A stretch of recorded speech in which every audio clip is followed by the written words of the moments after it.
Hi, Sarah. Thanks for taking the time to have a chat with me. For anyone who does not know you yet, Sarah is currently Defence Science Communication Director for the Australian Department of Defence. Now, the reason we were having a chat today was really just to go over Sarah's amazing career in communication. The fact is, a lot of us will be curious about what she does, and she'll be able to touch on a bit of that for us, but also Sarah's journey in communication and her professional development in this area. Because for those who have not seen the announcement, Sarah recently got her CMP, which is the Communication Management Professional from the GCCC. And this is a certification that is ISO certified. So definitely not the easiest thing to attempt. And the fact that she has achieved the certification is just a huge deal. I'd like to get into a few things actually, because Sarah's she's just quite a go-getter. So you'll check this out in this video and you'll find out why. But Sarah, could you tell us just a little bit about what your job currently entails? I know there's so much top secret involved, but just a little bit. So I currently lead a team of 22. We're really an integrated communications team, and our goal is to communicate defence science, the work of Defence Science and Technology Group, and the great work that our scientists are doing. And that's across innovation, science and technology for the whole of the Department of Defence. And it has lots of challenges and lots of fun. And I work with some amazing people. Professor Tanya Munro is our Chief Defence Scientist, and she's just absolutely fantastic.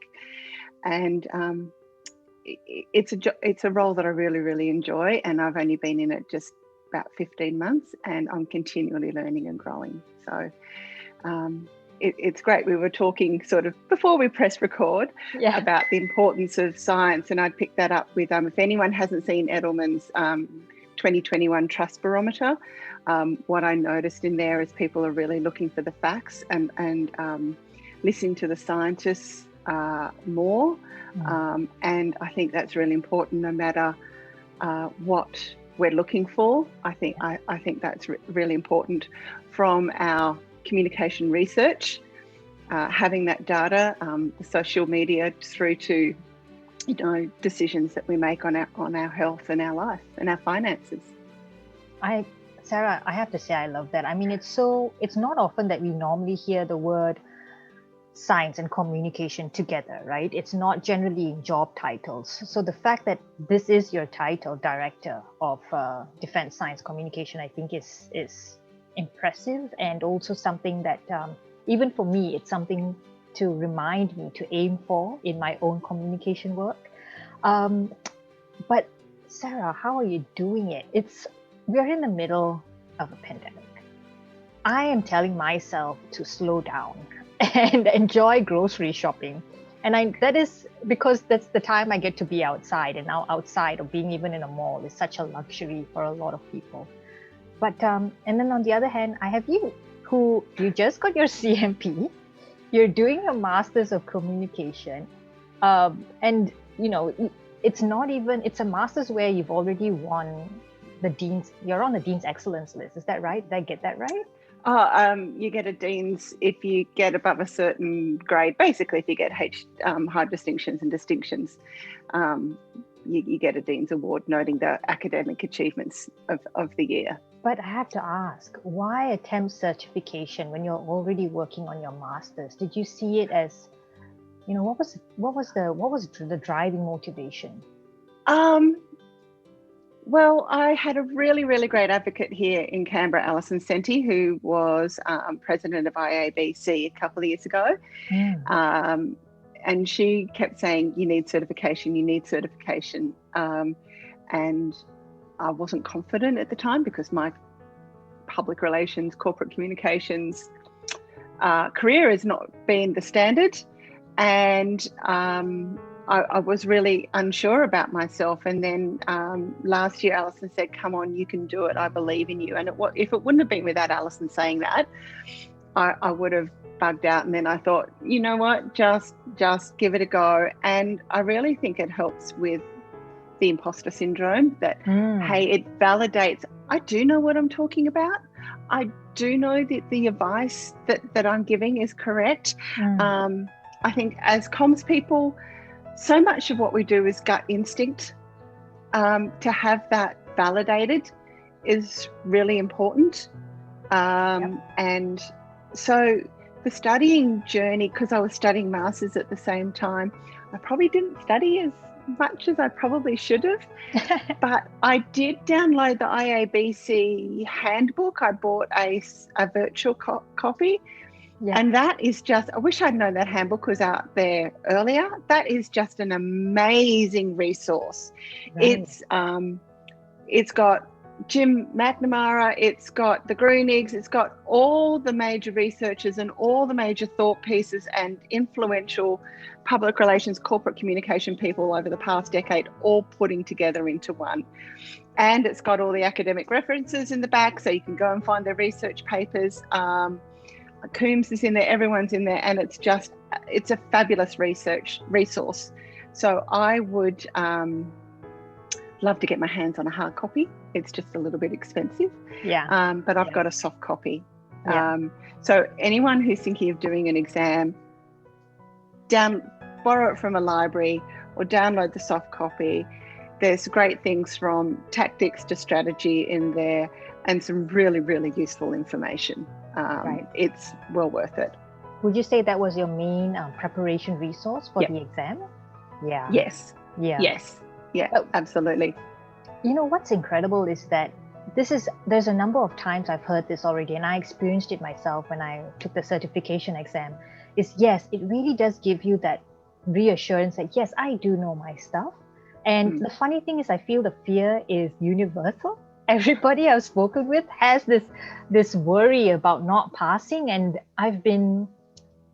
for me, it changed because I spoke to a good friend, Sia Papagiorgio, who is now, she's from IABC Victoria, now vice chair of the GCCC. And she was telling me it's a journey. And I was thinking about it. I was like, she's so right.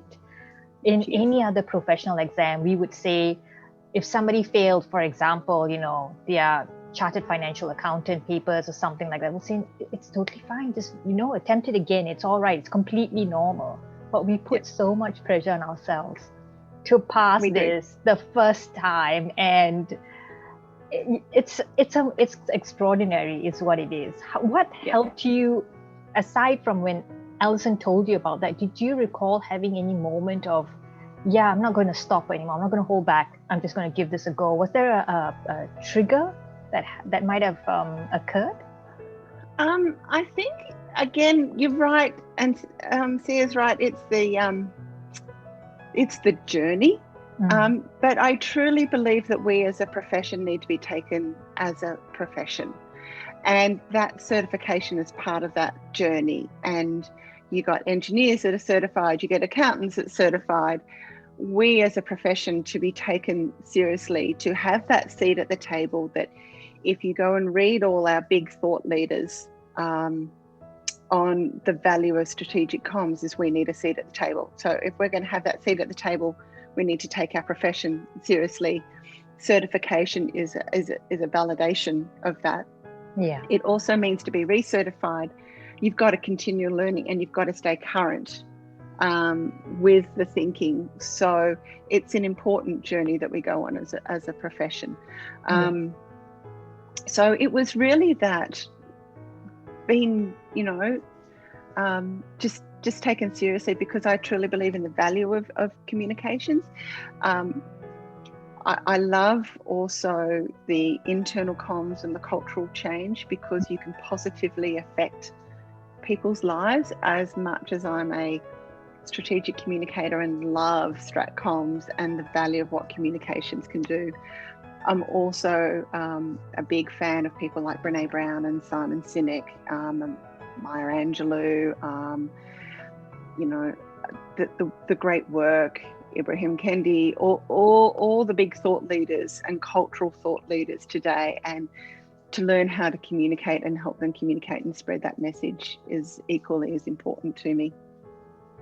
I can see that, actually. And even when you mentioned earlier that I think also the background of not having come into comms the traditional way, there's a lot of other parts that help build up what you're offering as a communicator and also what you do in your day-to-day work. And I think that's a big part that sometimes that also temporarily held me back from the exam, because I was worried that, look, I didn't come into this the traditional way, and because of that, the idea of getting certified was like, oh, I don't think I'm qualified. But it's funny because you're right. Sometimes you just have those gut instincts, or you've had enough experience and you've done it and you've been doing it well without realizing. But also you've been evolving your thinking, right? For me, it was reading all the Gold Quill case studies. That's how I prepared. And I find that incredibly just inspiring and illuminating. Look, absolutely. And, the growth in behavioural economics or behavioural insights has also been another fascinating journey to me. I mean, like you, I haven't come into this comms world the traditional way. And reflecting on what you say, I think that adds a richness and a depthness to depthness. I don't think that's a word. Depth. Okay, we'll just make one up. A depth to what we do, that we bring our whole life experience to our communications, which I think is really valid and really important to what we do. So, I started off in corporate, in broadcast television. And loved telling the story that way, and loved being involved in the richness of broadcast television, to moving into administration and customer service sort of sales skills. Again, it's another form of communication that, while it's not technical like this, it's still communicating, listening to your customer, identifying your customer's needs so you can give them the information that you want. And then, being a parent, raising children, and again, you're listening, you're learning to communicate different ways with them and finding out what their needs. That adds another depth to the career.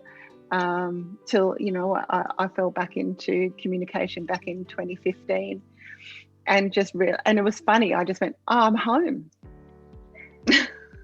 And I've just loved it ever since. But I love the variety of comms, is where I'm currently in now, with science comms, to the change management comms, to the internal comms, to the media,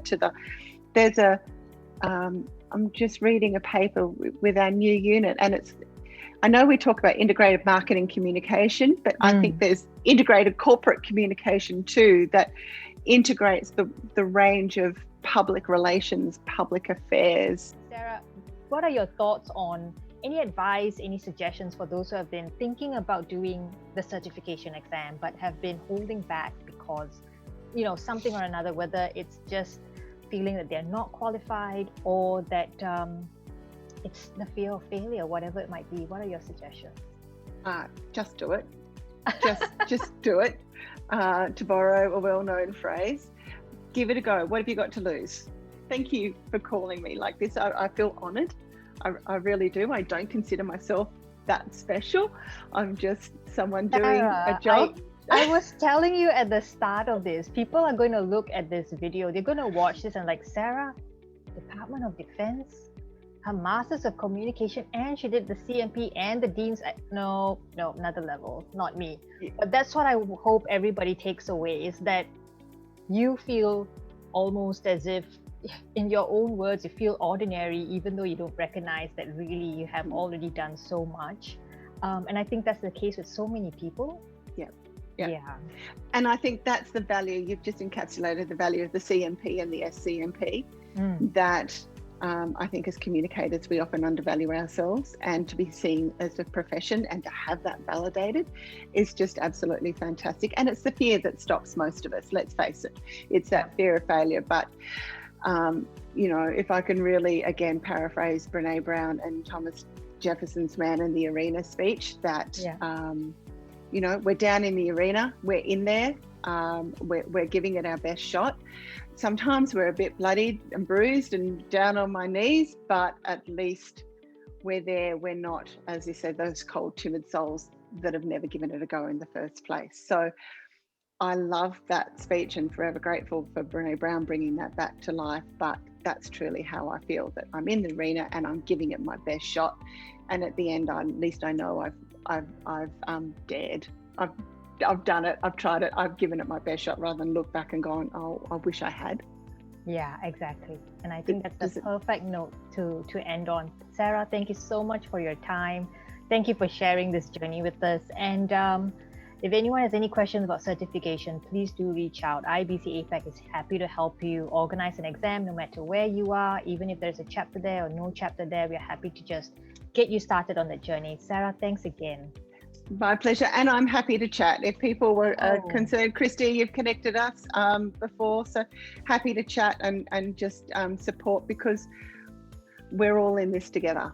And I think if COVID has shown us anything, it's shown us how connected we are as a people. While we can't be face to face, hopefully one day, Christy, we can be face to face. That would be wonderful. It's that connectedness and that support, and I truly believe we're stronger together. We're stronger. We lift each other up as a cohort, and we're much better for it. And I truly believe that too. That let's hold hands and get there together. I love that. Beautiful sentiment. I'll end it here. Thank you everyone for taking the time to watch this. If you have any questions, pop it in the comments below, or reach out to Sarah, myself, or IABC Asia Pacific, or your local IABC chapter. But take care everyone. Goodbye.